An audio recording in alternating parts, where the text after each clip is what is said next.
Hello and welcome to the Weekly Review, a program brought to you by Sawasawa Network. I'm Roger Alfred Yoron Modi. I'm the producer and host of this show. This is part 3 of this show. It focuses on relevant topics that are sometimes not featured in the news. This time, we have discussed the culture of reading among South Sudanese. I'm going to play for you an interview I did on that topic with 3 young South Sudanese scholars 2 days ago.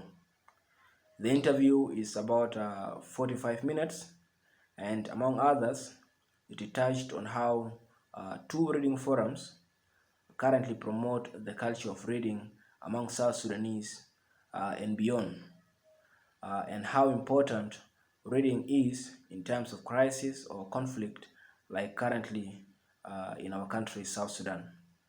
Stay tuned. Hello, this is the weekly review. My name is Roger Alfred Yoron Modi, and I am the host. Joining me, we have Matai Manuoi Muon. He is the president of South Sudan Readers Society in Nairobi, in Kenya. And we have Lual Ajack. He is a member of South Sudan Readers Forum. And we have Betty Hakim. She is a member and admin of the South Sudan Readers Forum.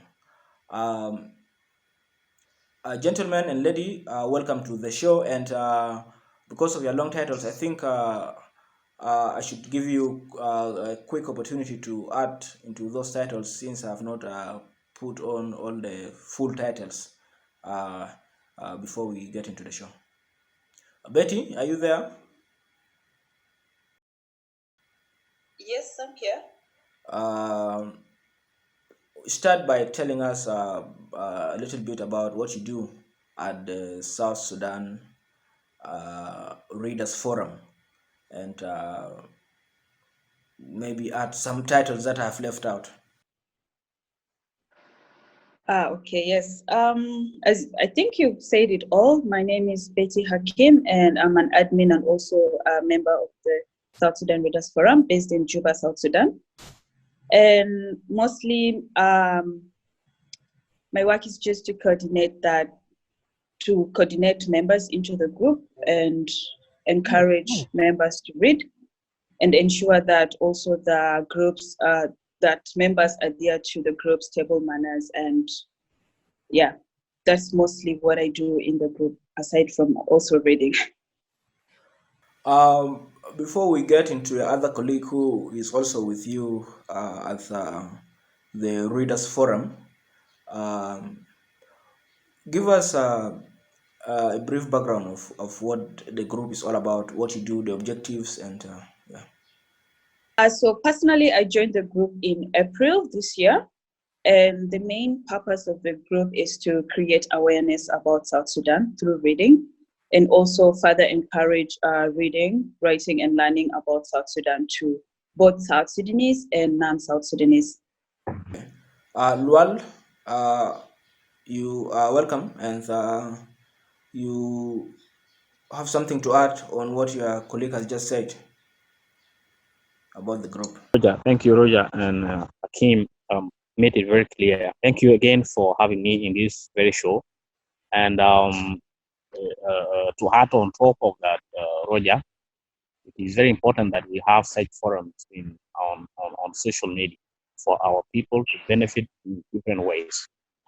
And we have a very rich history that that our people need to know and need to acquaint themselves so well with it.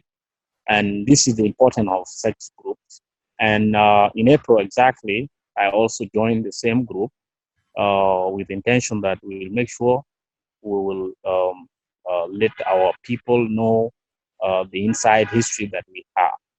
And in reality, the objective of the group is to create more awareness, is to extend the extent of adapting the habit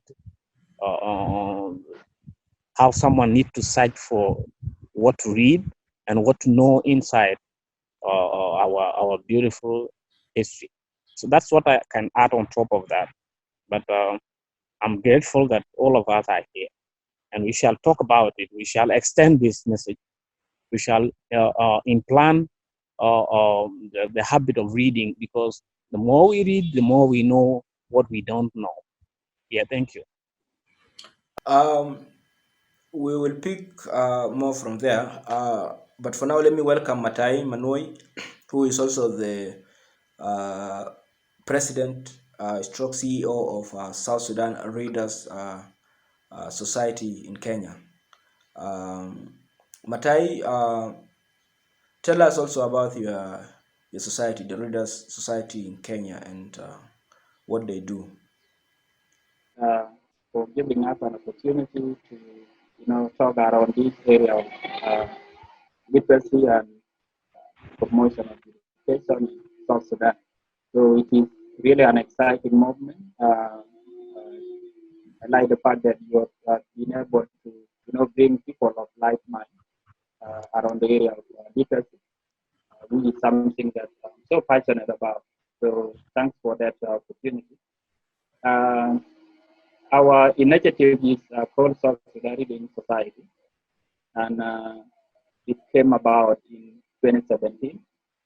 And part of what we are doing is we want to transform the South Sudanese nation into a well-informed, intellectually inquisitive, culturally curious, and global. What we are doing, we want to create, a nation that is intellectually inquisitive and at the same time very curious, about the kind of knowledge that we produce. And so we came about in 2017 when we conducted a research here in Nairobi with some college and university going students, and we found that reading, for pleasure, reading to acquire knowledge was not existing. People would only read during exams. And so if we are a country that need to, develop intellectually, we really need to get into books and get young people to read. So that's part of what we are doing. Our vision, is to create and nurture an intelligent society. And we want to create a South Sudan that reads by 2045. That's something that we work towards every day. So that's what we do at the Reading Society. And currently we are based in Nairobi because most of our members, and also we the founders, we are all students. So we find it a little bit hard, to extend to South Sudan, particularly Juba. But I'm so much glad that some of my colleagues here, are also doing something that relates to literacy in South Sudan. And I hope, in the future we can forge partnerships because what we are doing is more or less. Well, thank you for that. Let's get back to Betty. Betty, please, could you tell us a little bit about the founding of this group where you are in, the South Sudan Readers Forum, and also what the membership right now constitutes of, what categories of people uh, uh, that people would like to know, our audience would like to know that. Roger. How this group came about, I actually saw it on, it was a post that our founder, remember, had to create, and then we invited people through the social media and requested them to join the group. So currently we have like 150 plus members, South Sudanese members across transit boundaries who are members of this group. And within the group, we have the admin and we have the moderators.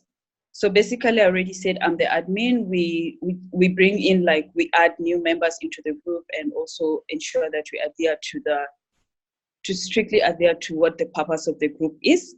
And also, and the role of the moderators are mainly to encourage members to read on the books that have been issued for that month, and also check on members on their progress on their reading within that period of the time. So basically what we do is that we nominate a book each month that is to be read within that month. And then on a weekly basis, we have reflections as a group. It's voluntary. If you have any reflection on how many chapters you've already read, so you just bring it out to the group. You give us your reflections, what your opinions are, what challenges you're facing. So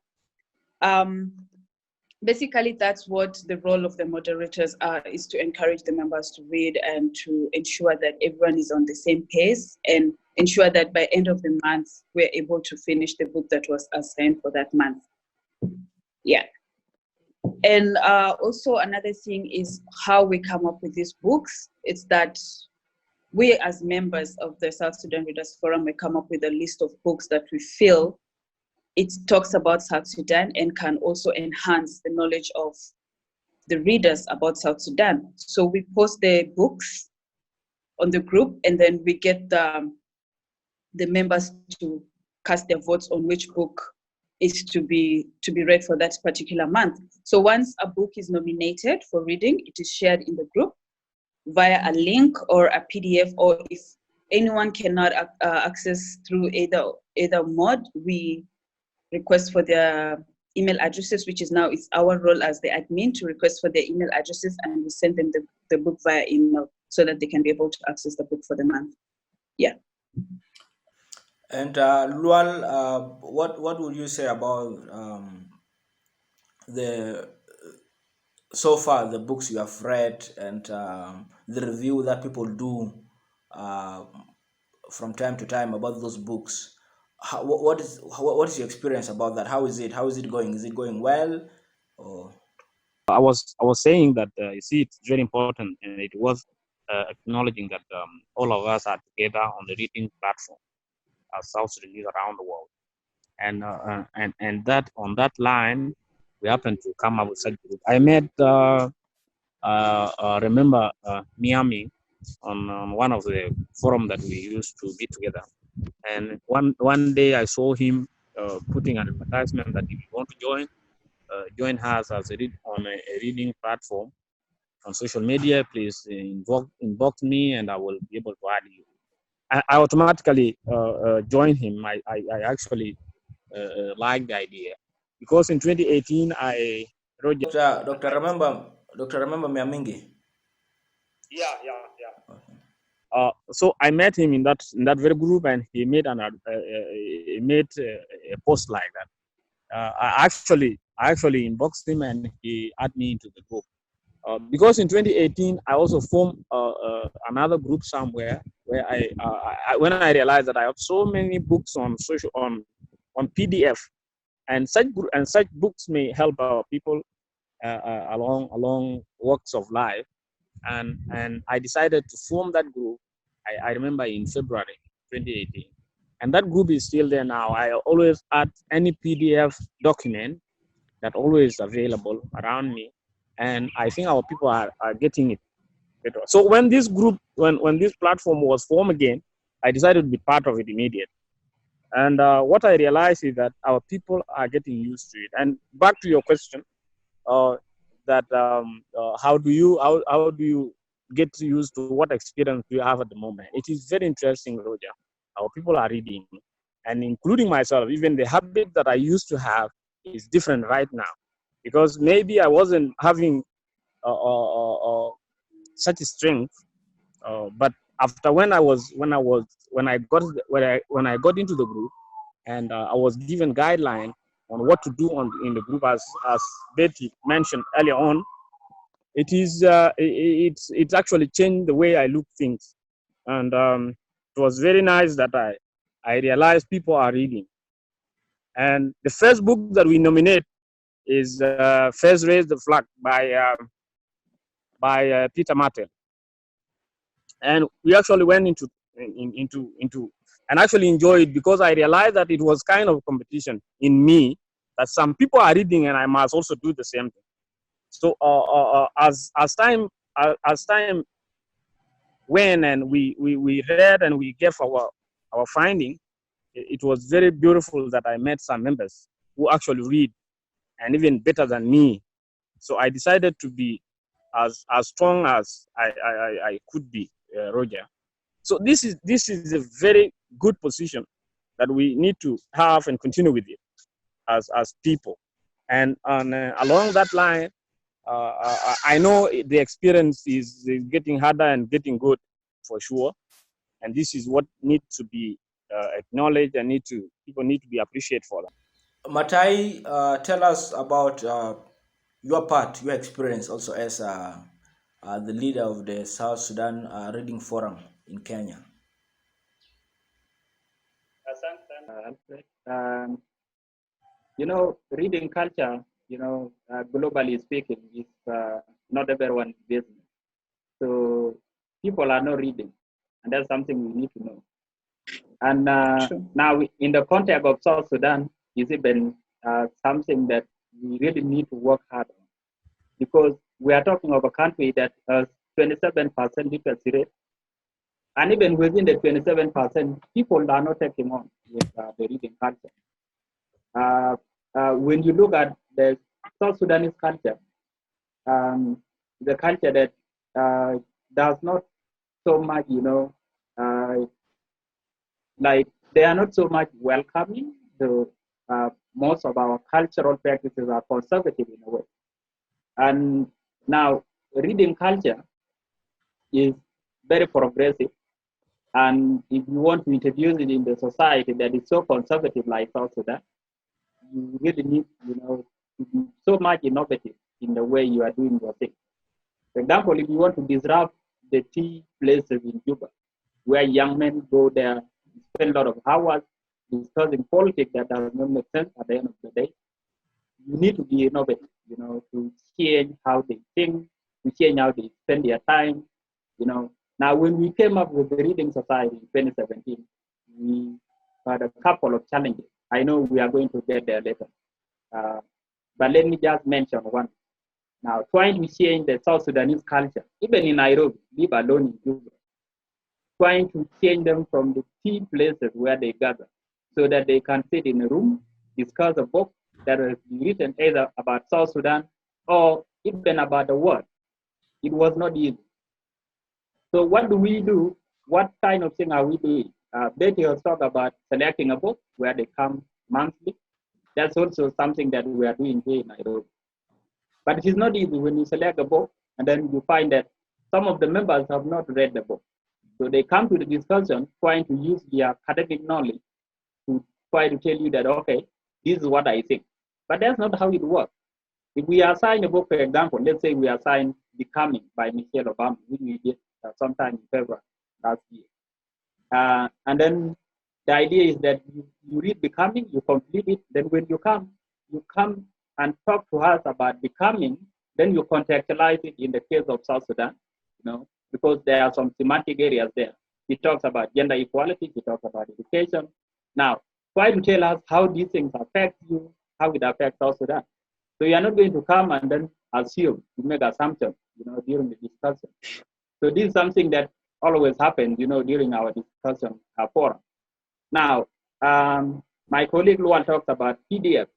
Today, we have no excuses, you know, that I cannot read a book because I cannot afford it. More than 80% of the books are online. So you just need to be more creative, you know, to guide people on how they can access this.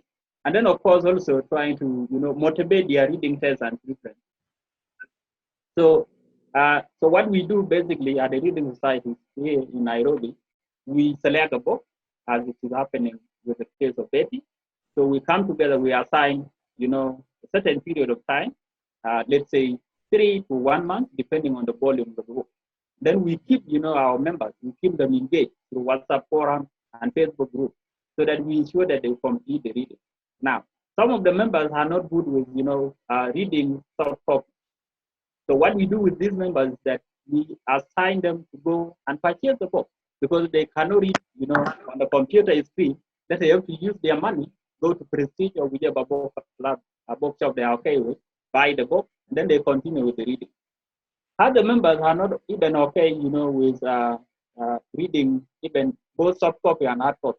So what we do, you know, we guide them to get an audio book, you know, Personally, I'm not good with audiobook because when I read a book, listening to the book, I just fall asleep. So, but there are guys, who are okay with it. So they can complete an entire book of 400 pages just listening to the book. So these are the kind of categories of our readers that we really assign to reading. Now, let me make one thing clear. What we are doing here, we want to create leaders through reading because, literacy and reading, create leaders. And what we are seeing now in South Sudan is that we have a generation of leaders, who, of course, most of them did not go to school. So, and we do not want, again, to create a lost generation of leaders, like the kind of which we are now struggling with. They heard their time, so we want to nurture a generation that thinks outside the box. So that's what we are doing. The other thing that form part of our vision is that we want to, promote local languages. If you are the kid, who is so literate, in Dinka language, for example, and when they go to school, they will not be, you cannot compare them with kids who have no any foundation because education at the end of the day is about ABCD. And so we want to create, we want to develop local languages, which of course are disappearing.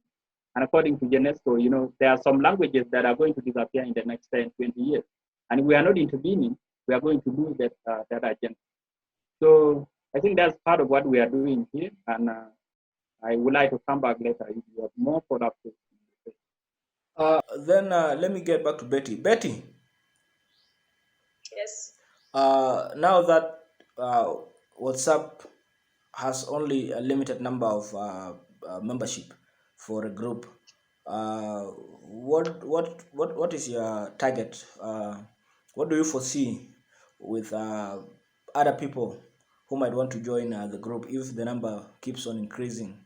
What are you going to do? You have plans? Do you have plans to Okay. extend? Yeah. Yes. We really have plans on developing an app, an app and a website with multiple readings and reflection rooms, which can be able to host like 25,000 to, let me say, books. So actually our group is mainly structured in 3 phases based on our targets. So our first target is actually what we're doing right now, encourage South Sudanese to read. Then our second phase or target is to develop that app or website where it can be, where members can go and have reflection rooms and get all sorts of books. So our main target is to have an app or a website that can host 25,000 to, let me say, 40,000 books accessible to as many members as possible. That's including both South Sudanese and non-South Sudanese. Yeah, so we are not limiting the group to only South Sudanese readers. The group is public and it can be accessed by anyone, either South Sudanese or non-South Sudanese, for them to also get an idea of the culture, knowledge about South Sudan. About reading. And also what? Continue. And also, we also have another target to digitalize and upload to tablets books for primary and secondary schools, and hopefully students may have the books at hand across the country at a later stage. Sounds interesting. About reading at this particular time, specifically, because some of the books I saw in the group, they're about the country, they're about the crisis in the country, they're about politics in the country, about war, about corruption, and all this. In your views, the members of those groups, how important do you think reading is at this particular moment, whereby there are a lot of crises in the country? For me, basically, as Matai said earlier, we need to instill a culture of reading among us South Sudanese. And he also mentioned something about reading is leading. So if we create a society that is a reading society, that basically means we are able to create a society that is capable of leading. So I believe that knowledge is power. So the more knowledgeable we become, the more we are capable of reasoning out. And also I believe that each book one reads, it's an opportunity to learn something. So it broadens our horizons of the knowledge of South Sudan. So I would basically say that in a country with crisis like South Sudan, it plays a lot of impact on us. Like, for instance, it diverts our thinking to another direction. Instead of thinking about what is happening in South Sudan, you read and you get to know, you broaden your knowledge about other things outside, other than the crisis that is currently affecting South Sudan. Yeah. Lual, you have something to add about this, specifically about reading at this particular moment of war and crisis in the country, given that also those books have touched on some of the things that are relevant to the crisis in the country. That's right, Roger. Let me give you one reference example. I read from somebody called Michael Mayer. He was a journalist by the time when Germany had issues, when the country was divided into West and East. He was a journalist by that time. In his book, The Year That Changed the World, it is 1989, after when people of Germany decided to bring down Berlin Wall. And in that reference, Michael Mayer says that after when people of Germany decided to know that yes, the problem is that yes, we have had the problem in Germany. Now it is better for us to let the generations that will come know that what happened, what exactly happened, and what problem do we have. So after doing that, they decided to invest into reading materials, and this is where people of Germany came to know that the problem of the inside stories of the problem that happened. So what I believe is that when we create such environment for the people of South Sudan, then what Matai mentioned is very right, and Betty back it up. It is very right that if we create an environment that our people will be able to assess and know the inside stories of what happened in South Sudan, we shall finally liberate the country. This is what I believe. So if it works in Germany, it is worked in Germany, then what about it in South Sudan? This is what I believe. So if they come to know that, yeah, these are the inside stories of what happened in South Sudan, we shall be able to change the dynamic of the problem in the country. So this is what I can add on top. Matai, now we are running out of time almost. I have to ask you quickly, how do you get the books that you share with your members, especially the soft copies that you share, and also for the case of Matai, he talks about hard copies also. How do you get those books that you share with your friends, the soft copies specifically, and you answer, and then also Betty should also answer how they get the books to share with their members. That's a good question. Before I answer that, let me just share briefly, on the question you asked, because it is important. On the question you asked, because it is important, about, the place of reading, the place of books in the context of South Sudan conflict right now. And Lual has brought an interesting example, about a country like Yemen and the role of literacy there. So I just also want to just, share one more example. Muon, the former president, also the founding father of Singapore, wrote an interesting book, from the third to the first world. And in that book, he talks a lot about education, he talks a lot about development, in relation to literacy. So books can do a lot in South Sudan. It's just that sometimes we run away from our own images. we don't want to situate where the problem is. We have been tracing scholars in South Sudan who are very objective, and these are people we need to hear. Someone like Ambassador Francis Madi, who wrote a lot of books and very objective, So, like in Nairobi, what we always find is that when we select a book, some of our members, they said, okay, we don't need to select a book on South Sudan because it's going to bring politics. Then I tell them, look, politics is not bad. We are the one who made it, who made it to look what it is now, particularly the youth. If we get a good book that is objective, why don't we read it, form an opinion about the book, and see how we go away from there. So you cannot run away from the image of South Sudan. And this is something that we also need to understand. You cannot have members, to be reading books that are only written about a different world that they do not understand. It is good to think as a global citizen, but home is home. So this is something I would also encourage my colleague in Juba to ensure that it happens. Maybe they can avoid books that are so subjective, maybe they talk against tribe wise, So these are the books that we should not encourage. But books that are objective, that can take us forward, these are things that we need to do.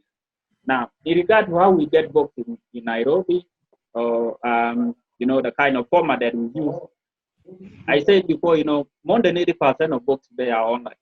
We have PDF drive, and I know some of my colleagues here could have come across it. There's a lot of books, books that you would not even imagine could exist there. That could cost you about $20. So you go there, you download them, and then you share them with the group. That is one side that we use.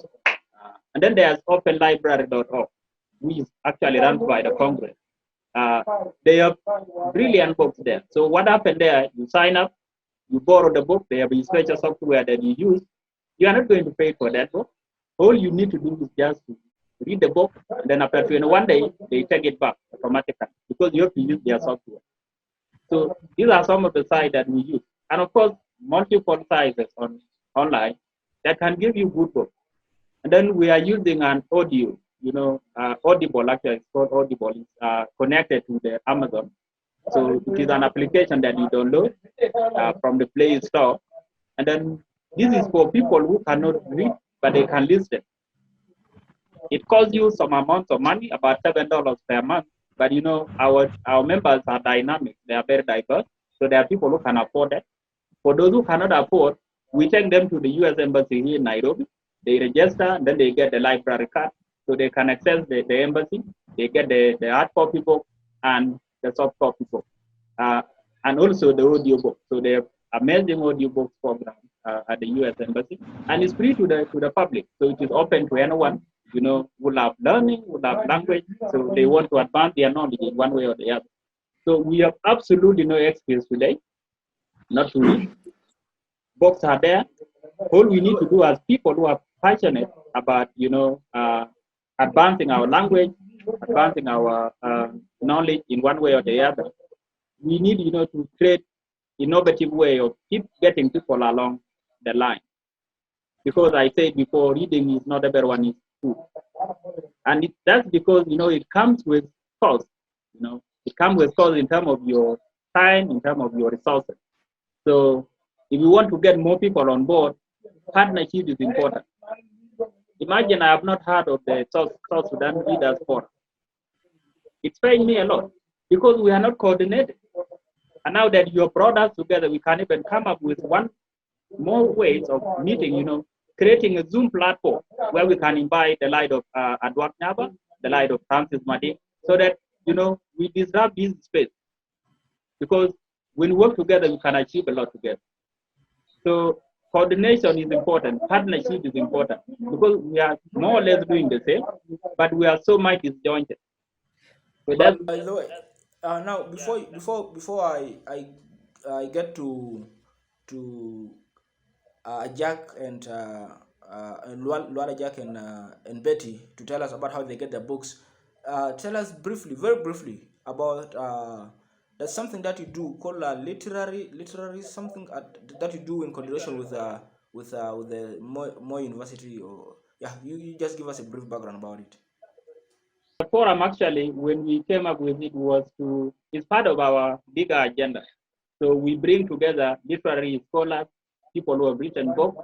We bring them together to inspire young people. You know, from my own experience and my own research, we have a lot of South Sudanese young people who want to write books. They want to be published, but they do not have role models. They do not know where to go. So part of what we are doing is we bring Sudanese and South Sudanese together here in Nairobi. Then we connect them with, with literary scholars, people who have put their hands, on books. They've been published, and just to create, some kind of motivation for these people who are now coming up. So yeah, that's what it does. And we used to meet monthly, but because of COVID now we have taken that one online.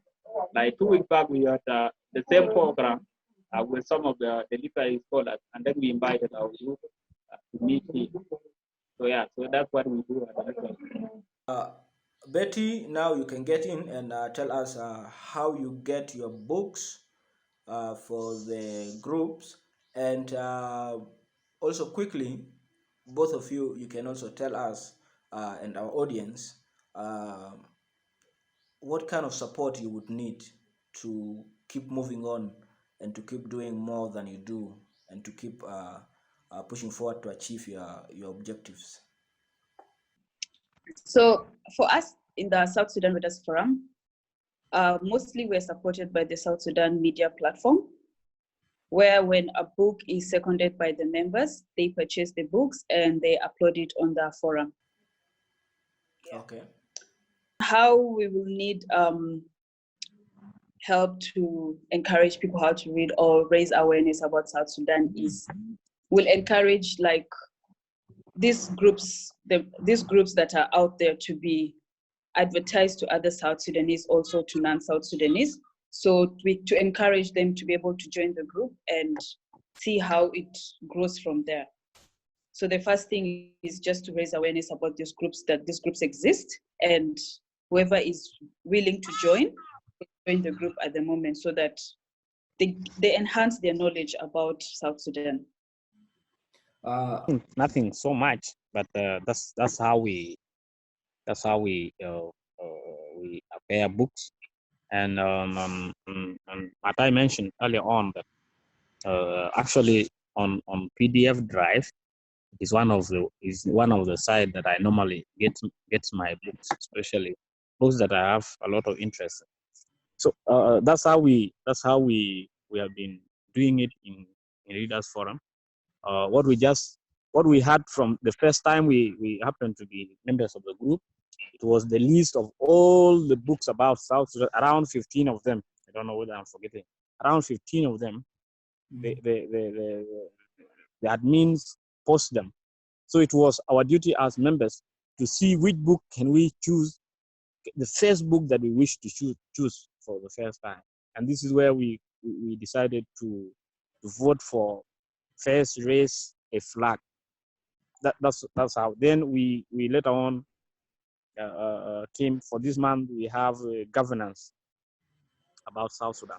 So that's how we normally get books, and just it's about readers. Which books can they choose for that particular month? I think in July we shall go for another book. I think voting is going to be done again. That's how we do it in Readers Forum. Matai, finally, as we wind up the show for today, tell us what kind of support would your forum need in order to do a little bit more than what you do at the moment, and to move into the direction of achieving your big objective. As I said before, trying to promote something that is not part of the culture, it comes with a lot of challenges. We would want, to increase our advocacy, and also, create some kind of, we want to do more about the outreach programs and the impact. And so we've been in existence for more than 4 years. But if you ask me whether I'm confident or so satisfied of what we've achieved, the answer is no. And that's because we are running a program at the same time, full-time student, but that's not an excuse. So we would want support in terms of, partnership, which I talked about before, is important. So we need partners who are so passionate about what we are doing, so that we can create, an intentional advocacy program that can reach a lot of people out there. When it comes to how we, raise funding, for example, we have not had a successful funding program. So part of where we get whatever we get is through membership subscription, through donation from well wishers, and then from our pocket. That's not sustainable. So we are trying, to create a program that can put us online. As Betty talked about, our current website is not what we would want it to look like, but it creates a picture that we are somewhere. But we would want a website that is a place, where someone can download those PDF that can have, an audio program, yeah. A big website to say the least. So this is what we are looking forward to achieving. So yeah, so a lot of challenges here and there, but the idea is that South Sudanese, they must read. They don't have a choice because that country is illiterate. Illiteracy, by the way, from the reading society, from my own standpoint, is not about, you can have a functionally, illiterate people who have gone to school, but they cannot do anything. So that's why we want to solve that problem by putting more books in people's hands. Having a degree in one field does not make you an educated person.